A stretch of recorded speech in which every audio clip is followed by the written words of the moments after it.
जो खोया उसका गम नहीं, लेकिन जो पाया वह भी कहीं से कम नहीं।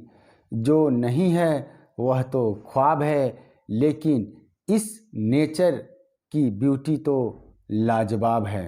और नेचर की ब्यूटी को ही ध्यान में रखकर दुनिया के महान रोमांटिक पोएट जॉन कीट्स इस पोयम को लिख रहे हैं, जिसका नाम है ए थिंग ऑफ ब्यूटी।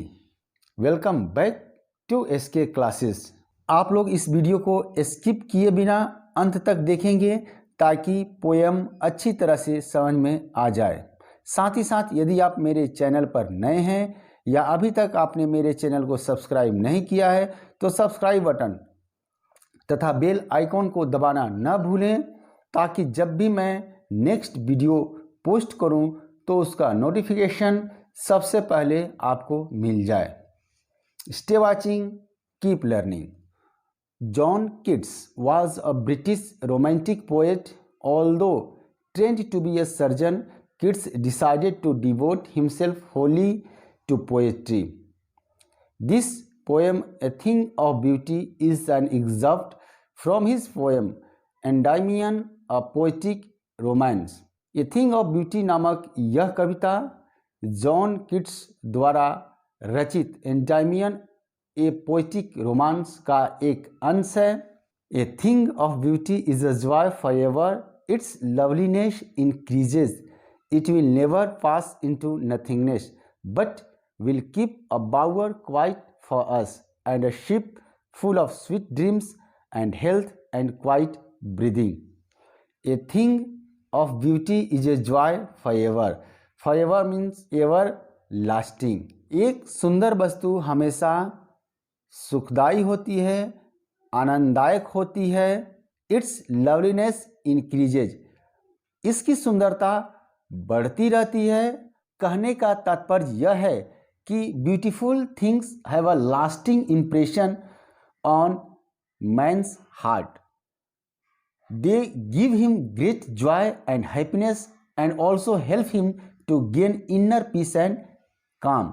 जो सुंदर चीज़ है वो इंसान के दिलों और दिमाग पर लॉन्ग लास्टिंग इम्प्रेशन करती है, लॉन्ग लास्टिंग प्रभाव डालती है, और ये अत्यधिक आनंद देती है, खुशी देती है, और इंसान के इनर पीस में सहायक सिद्ध होती है। It will never pass into nothingness, यह कभी समाप्त नहीं होती है, but will keep a bower quiet for us. Bower means shelter, as in a garden. Summer house means छाया, बल्कि यह एक शांति भरी छाया देती है। यानी हॉट सीजन में, समर सीजन में जब हम किसी छायादार वृक्ष के नीचे बैठते हैं तो एक सुकून, एक शांति और शीतलता का अनुभव होता है। And a sleep full of sweet dreams, मधुर सपनों भरी नींद स्वीट ड्रीम्स प्रोवाइड करती है।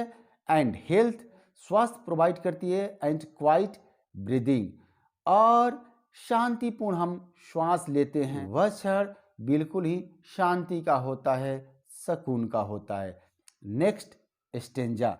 Therefore, on every morrow are we wreathing a flowery band to bind us to the earth, spite of despondence, of the inhuman dearth of noble natures, of the gloomy days, of all the unhealthy and over-darkened ways made for our searching. Yes, in spite of all, some shape of beauty moves away the pall from our dark spirit. Therefore, on every morrow, morrow means tomorrow, next day, following day, are we wreathing a flowery band to bind us to the earth. इसलिए हम प्रतिदिन फूलों की एक माला बनाते हैं जो हमें पृथ्वी से बांधे रखती है। Bind us to the earth, अर्थात सुंदरता, ब्यूटीफुलनेस हमारे संसार के प्रति लगाव को, अटैचमेंट को बढ़ाती है। Spite of despondence, despondence means निराशा, dejection of spirit, of the inhuman dearth, dearth means कमी, लैक, ऑफ नोबल नेचर, बावजूद इसके कि संसार में अच्छे स्वभाव वाले लोगों की कमी है। Of the gloomy days, gloomy means निराशा भरे, of all the unhealthy and over darkened way, unhealthy means detrimental, अस्वस्थकर, हानिकारक और अंधकारमय रास्ते होने के बावजूद, मेड फॉर आवर सर्चिंग, जो सर्च करने पर, इस दुनिया को देखने पर मालूम पड़ता है। Yes, in spite of all some shape of beauty moves away the pall, pall means cover like a shroud कफन, from our dark spirit, spirit means आत्मा, मन। इन सब के बावजूद किसी न किसी प्रकार की सुंदरता हमारे मन और आत्मा के ऊपर से अंधकार का पर्दा हटा देती है। यानी इस स्टेंजा में पोएट जॉन कीट्स ये कहना चाहते हैं कि in spite of all the problems and miseries that make man's life gloomy and cause him suffering from pain, a thing of beauty removes all the sadness. इन सारी समस्याओं, दुखों के बावजूद जो इंसान के जिंदगी को अंधकारमय बनाती हैं, जो इंसान के सफरिंग का कारण बनती है, ये थिंग ऑफ ब्यूटी उस सैडनेस को दूर कर देती है। Because the beautiful things of nature make life sweet and happy, क्योंकि प्रकृति की सुंदरता इंसान के जिंदगी को खुशहाल बनाती है, सुकून देती है, शांति प्रदान करती है। Such the sun, the moon, trees old and young sprouting a shady boon for simple sheep, and such are daffodils with the green world they live in, and clear rills that for themselves a cooling covert make against the hot season. The mid forest break rich with a sprinkling of fair musk rose blooms. इस stanza में आगे poet beautiful things के बारे में बता रहे हैं जो हमेशा जॉयफुल होती हैं, हमेशा आनंददायक होती हैं। सच द सन, सूर्य, द मून, चंद्रमा, यानी सूर्य से हमें प्रकाश मिलता है, यह पूरे दुनिया को रोशनी प्रदान करते हैं, ऊर्जा का प्रतीक हैं। द मून जो शीतलता के प्रतीक हैं। ट्रीज ओल्ड एंड यंग, पुराने और नए पेड़। Sprouting a shady boon for simple sheep, ये शेडी बून होते हैं, बून मीन्स वरदान, शेडी मीन्स छायादार, फॉर सिंपल शीप, ये पेड़ जो भेड़ों के लिए छाया के रूप में वरदान देते हैं। यानी इंसान के साथ साथ इस सृष्टि में रहने वाले जीव जंतु के लिए भी ये चीज़ें कितनी आवश्यक हैं, कितने सुखदाई हैं, इसके बारे में पोएट बता रहे हैं। And such are daffodils, daffodils यानी नरगिस, with green world they live in, और इस प्रकार हरियाली के बीच नरगिस के फूल हैं। And clear reels, reel means small stream, छोटी नदी, और इतने ही सुंदर छोटे छोटे नदी नाले हैं। That for themself a cooling covert make against the hot season, छोटे छोटे नदी नाले हैं, गर्मियों के दिनों में हमें एक ठंडी पनाह आश्रय देते हैं, हमें शीतलता प्रदान करते हैं, हमारे लिए अमृत रूपी जल के समान होते हैं।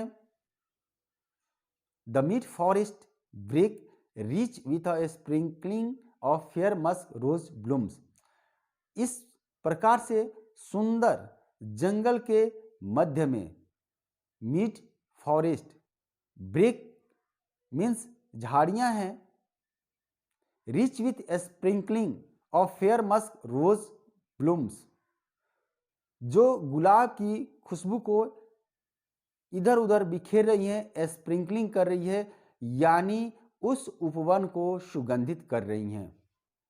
And such too is the grandeur of the dooms we have imagined for the mighty dead, all lovely tales that we have heard or read, an endless fountain of immortal drink pouring onto us from the heavens brink. And such too is the grandeur. Grandeur means greatness, शान. Doom means कयामत का दिन, judgments, dead. इन पंक्तियों में कवि वैसे महान लोगों के बारे में चर्चा कर रहे हैं जिनके अचीवमेंट्स ग्रेटनेस से भरे हुए होते हैं, जिनके वर्क, जिनके डीड्स महानता से भरे हुए होते हैं। वे एक्स्ट्रा ऑर्डिनरी कार्य करते हैं और लोगों की रक्षा के लिए, लोगों की भलाई के लिए अपने प्राणों को भी न्यौछावर कर देते हैं। यानी ऐसे महान लोगों की मृत्यु भी हमारे लिए प्रेरणा का स्रोत बनती है। ये थिंग ऑफ ब्यूटी है। All lovely tales that we have heard और रेड, ऐसे ही सुंदर वे कहानियां हैं जो हमने सुनी हैं या पढ़ी हैं। An endless fountain of immortal drink pouring on to us from the heavens brink. An endless, endless means जिसका अंत ही न हो, अंतहीन। फाउंटेन, फवारा of immortal drink, immortal means अमर। यहाँ कवि उन सारी प्रकृति की सुंदर चीज़ों को इमोर्टल ड्रिंक कहते हैं जो हमें एंडलेस फाउंटेन से प्राप्त हो रही हैं, पावरिंग ऑन टू अस, जो हम गिर रही हैं from the heavens brink. Heaven मतलब स्वर्ग, ब्रिंक मतलब एज, स्वर्ग के किनारे से हमारे ऊपर फवारा बन के गिर रही हैं। अर्थात पोएट ये कहना चाहता है कि the beauty of the sun, the moon, the trees, the daffodils, the clear river are reflection of the beautiful gift of God that God has blessed with us. ये जो सुंदर चीजें हैं, sun, moon, trees old young, daffodils, clear rills इत्यादि प्रकृति के द्वारा, God के द्वारा हमें वरदान रूप में मिला है जो हमें अंततः खुशी और शांति प्रदान करती है। Now come forward towards the field of poetic devices of this poem. Metaphor, bower quiet, sweet dreams, alliteration, simple sheep, band to bind, oxymoron, mighty dead. अब हम लोग इस कविता से पूछे जाने वाले महत्वपूर्ण प्रश्न एवं उत्तर को लिखेंगे। Now let us move towards the field of important question with answer of this poem a thing of beauty. What are the things of beauty mentioned in the poem A Thing of Beauty? Answer: the things of beauty as mentioned in the poem include the bounties of nature such as the sun, the moon, old and young trees, and simple things like sheep, daffodils, and streams of water in the forest, and the heroic tales of mighty hero. Thanks for watching.